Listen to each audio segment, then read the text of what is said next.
Help me reach 1,000 subscribers. I was sitting at my desk when my phone suddenly lit up. It was just another Wednesday. I wasn't expecting anything beyond a reminder or a simple message from her. Maybe something about dinner, maybe just her usual good morning. Instead, the message that appeared on my screen didn't feel real at first.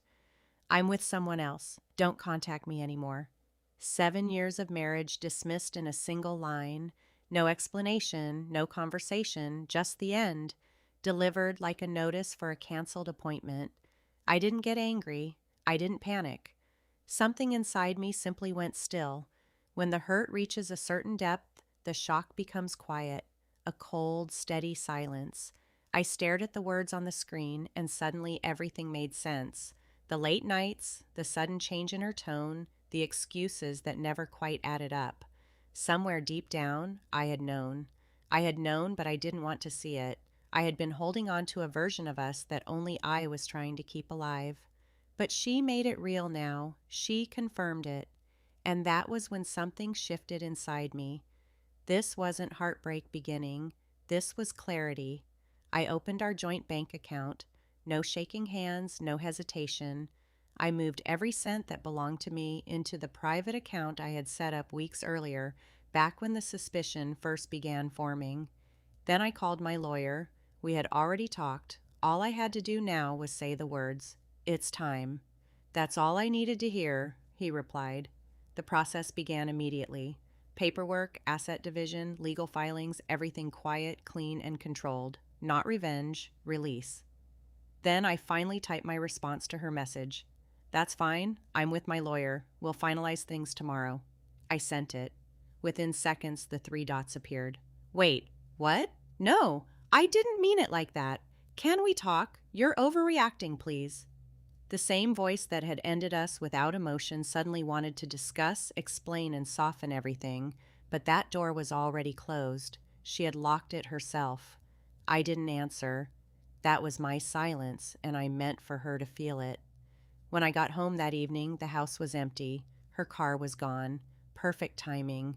I walked through the rooms, gathered only my own things, and packed calmly. I didn't break anything.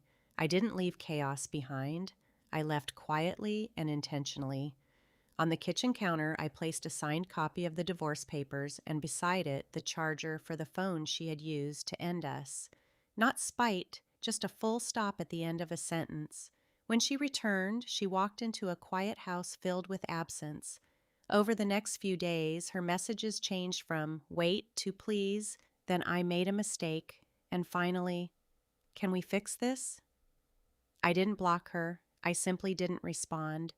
She needed to feel the silence I had lived in for months. I found a new apartment, small and peaceful. My sleep returned, my breathing returned. It was strange how light life felt when I stopped carrying something that had already fallen apart.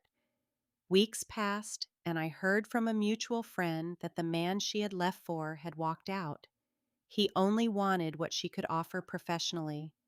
And when everything came out, she lost that too. Life has a way of revealing the truth without anyone needing to lift a finger. One evening, she showed up outside my new place. Tears filled her eyes, her voice shook, and her apologies were tangled with desperation.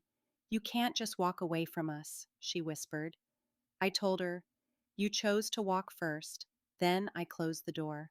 Months went by.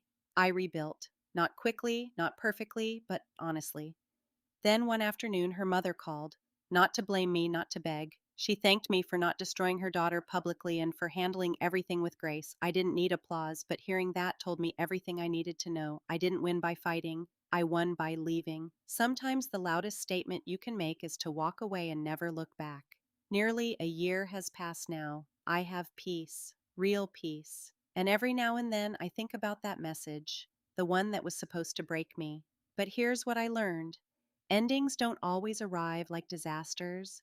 Sometimes they arrive like truth. She thought she was ending us, but she only ended the version of me that kept choosing her over myself. The moment I let go, I didn't lose anything.